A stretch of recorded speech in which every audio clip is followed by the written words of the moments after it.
అందరికీ శుభోదయం. ఈరోజు దేవుని వాగ్దానం ఏమనగా, యోహాను రాసిన మొదటి పత్రిక 1వ అధ్యాయము 9వ వచనము.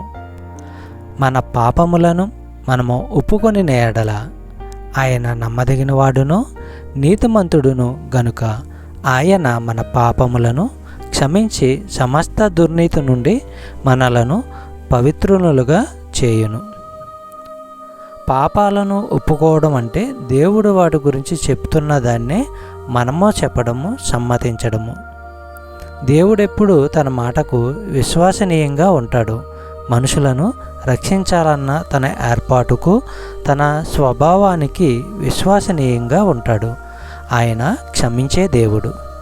కీర్తనలు 33వ అధ్యాయము 4వ వచనము మనము పరిశీలించినట్లయితే, యెహోవా వాక్యము యథార్థమైనది, ఆయన చేయునదంతయు నమ్మకమైనది.